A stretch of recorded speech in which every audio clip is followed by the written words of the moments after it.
నువ్వు నా నుంచి దూరంగా వెళ్ళిపోనని చెప్పు. నేను ఎప్పుడూ ఇలాంటి పనులు చేయను. బాలగారు, ఆ విడాకులు నేను పంపించలేదు. నాకు తెలుసు సుందరి, నీకు నేనంటే చాలా ఇష్టం. అలాంటి పనులు నువ్వు చేయవని నాకు బాగా తెలుసు. నా మీద కోపంతో ఆ అత్తయ్య గాయత్రి వాళ్ళు అలా చేసుండొచ్చు. ఇక్కడ నువ్వు దూరం అయిపోయావంటే ఎంత బాధపడుతున్నాను. అనంత్ కూడా గాయత్రి దూరం అయిపోయిందని నాకంటే ఎక్కువ బాధపడుతున్నాడు. బాలగారు, మన జీవితాలేంటి ఒక్కసారిగా ఇలా తారుమారైపోయాయి.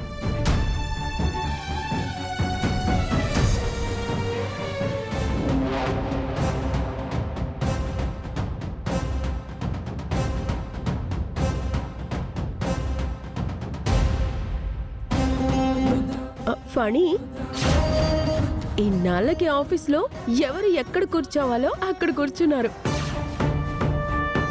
ఎవరికి ఏ పొజిషన్ ఇవ్వాలో ఆ పొజిషన్లోనే ఉన్నారు. అవకాశం వచ్చి ఎదగలేని వాళ్ళని తెలివి తక్కువ వాళ్ళు అంటారు. తెలివి ఉండి ఎదగలేని వాళ్ళని దురదృష్టవంతులు అంటారు. కానీ కొంతమందికి తెలివి ఉండి అవకాశం ఉండి ఎదగలేని వాళ్ళని అనంతగాడు అంటారు. కుట్ర, ద్రోహం, అబద్ధాలతో చేజిక్కించుకున్నది ఏది శాశ్వతంగా ఉండదు. అది గుర్తుంచుకో. రేయ్, కొటేషన్ బాగుందిరా. సోషల్ మీడియాలో స్టేటస్ లో పెట్టుకో. సార్, ఎంఆర్ కన్స్ట్రక్షన్ ప్రొపరేటర్ వచ్చారు సార్. ఓ సరే, వెంటనే మీటింగ్ అరేంజ్ చేయి. అలాగే సార్. ఊరోసి పద.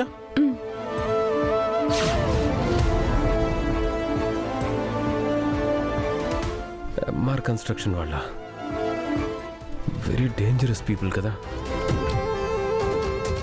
బాలకృష్ణ గ్రూప్ ఆఫ్ కన్స్ట్రక్షన్స్కి మార్కెట్లో తిరుగుండదు. మీరు ప్రాజెక్టు ఇలా అనౌన్స్ చేయగానే హాట్ కేకుల్లాగా అన్నీ సేల్ అయిపోతాయి. అంత మంచి రెప్యుటేషన్ ఉంది కాబట్టే మమ్మల్ని వెతుక్కుంటూ మా దగ్గరకు వచ్చారు. కోర్స్ మీతో ఒక చిన్న టైఅప్ గురించి మాట్లాడదామని వచ్చాం. ఏంటది? ఇప్పుడు రన్నింగ్ అవుతున్న మీ ప్రాజెక్టులన్నీ మేము హ్యాండ్ ఓవర్ చేసుకుని మేమే కడతాం. మీరు ఎలాంటి ఇన్వెస్ట్మెంట్ చేయకుండా 50% షేర్ మీకు ఇస్తాం.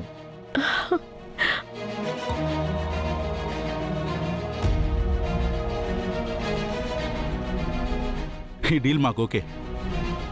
అడ్వాన్స్ అమౌంట్ పే చేస్తే మీతో టైఅప్ అగ్రిమెంట్ చేసుకుంటాం. ఇంత త్వరగా మీరు డీల్కి ఒప్పుకుంటారని నేను అనుకోలేదు. మంచి అవకాశం వస్తే ఎందుకు వదులుకుంటాం? అడ్వాన్స్ అమౌంట్ అగ్రిమెంట్ రెడీ చేసుకుని వస్తే డీల్ క్లోజ్ చేద్దాం. Yeah sure. Thank you. Jagadish, please come.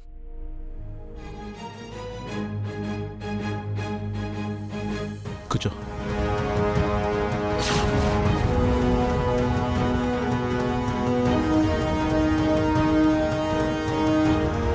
Phani, తప్పు చేస్తున్నావు. ఆ ఎంఆర్ కన్స్ట్రక్షన్ వాళ్ళకి మార్కెట్లో మంచి పేరు లేదు. నాణ్యత లేకుండా బిల్డింగ్స్ కడతారు. బయట వాళ్ళకి ప్రాజెక్ట్స్ కూడా లేవు.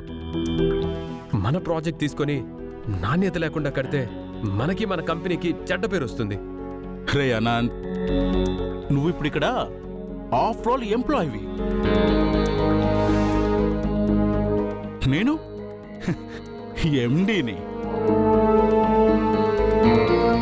నువ్వు నా ఆర్డర్స్ ఫాలో చేయాలంతే. అంతకు మించి ఎక్స్ట్రా చేసే సీన్ నీకు లేదు. రై పని, తాతయ్య అన్నయ్య ఎంతో కష్టపడి కంపెనీని ఈ స్టేజ్కి తీసుకొచ్చారా. దయచేసి నువ్వు మన కంపెనీ పేరు నాశనం చేయొద్దు.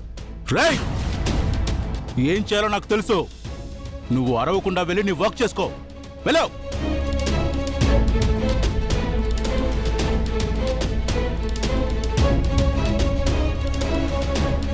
బాలగారు, మళ్ళీ చెప్తున్నాను, మీరు ఎప్పుడూ ఇలా చెయ్యొద్దు.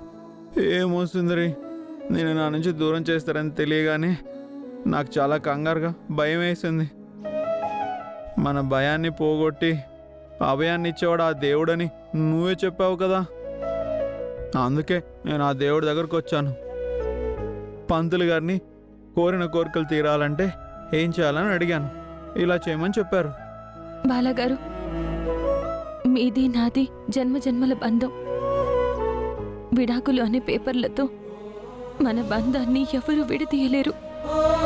మీరు మాత్రం ఇంకోసారి ఇలాంటి పనులు చెయ్యొద్దు. మనిద్దరి సంగతి సరే, మరి అనంత గాయత్రుల పరిస్థితి ఏంటి? అనంత్ మీద గాయత్రి కోపం తగ్గిందా? అనంత గాయత్రులు కలుస్తారా? లేకపోతే వాళ్ళ కోసం నేను మళ్ళీ పూజ చేయనా? వద్దు బాలగారు. మా గాయత్రికి మొన్న నేనన్నీ వివరంగా చెప్పాను. తను కూడా మాట వినేటట్టే కన్విన్స్ అయ్యింది. అనంత్ గారితో కలవడానికి రెడీ అవుతున్న తరుణంలో ఆ స్వాతి అనే అమ్మాయి మధ్యలో వచ్చింది.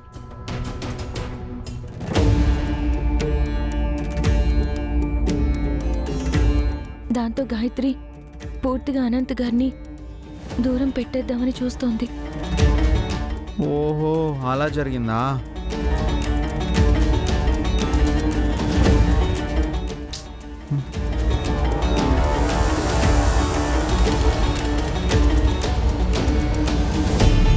సుందరి, ఆ అమ్మాయి కదా స్వాతి? స్వాతి, మన ప్రాబ్లమ్స్ అన్ని సాల్వ్ కాబోతున్నాయి. ఇక మనం త్వరలో పెళ్లి చేసుకోబోతున్నాం. అవును రోహిత్, ఎన్ని రోజులు నీతో పెళ్లి కోసం వెయిట్ చేస్తున్నాను. త్వరలో మన కలలు నిజం కాబోతున్నాయి. అవును బాలగారు, ఆ అమ్మాయే.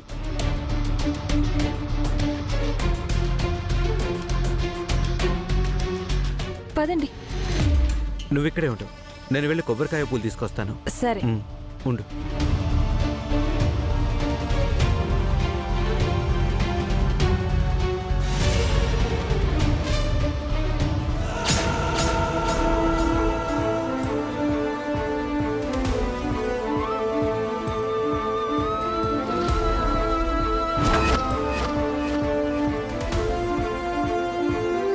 నువ్వు స్వాతియే కదా? అవును.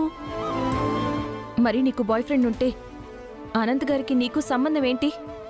అది అది ఏం నసుకుతున్నావు? చెప్పు. మా అనంత్ గారు ఎంత మంచివారో మాకు తెలుసు. కానీ మా గాయత్రి అపార్థం చేసుకునేలా నువ్వు మా అనంత్ గారితో ఏం చేసావో చెప్పు. నేనేం చేయలేదండి, నాకేం తెలీదు. ఏయ్, ఇప్పుడు నువ్వు నిజం చెప్పకపోతే మేమిద్దరం నీ బాయ్ ఫ్రెండ్కి నువ్వు ఏం చేస్తావో నిజం చెప్పేస్తాం. మర్యాదగా అనంత్ గారి విషయంలో ఏం జరిగిందో నిజం చెప్పు. లేకపోతే నువ్వు చేసిందంతా అతనికి చెప్పేస్తాం. ఆ, వద్దు, ఆయనకేం చెప్పొద్దు. ఆయనకివేం తెలియవు. నువ్వు అనంత్ గారి వెంట ఎందుకు పడ్డావు? అనంత్ గారు ఎక్కడికి వెళ్తే అక్కడికి ఎందుకొచ్చావు? అసలు నిన్ను ఎవరు పంపించారు? మీ చెల్లెలు ఊర్వశి.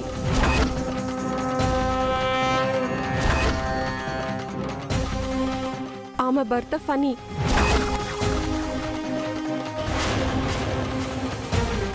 ఇద్దరూ కలిసి అనంత్ గారిని ట్రాప్ చేయమని చెప్తేనే నేను అలా చేశాను.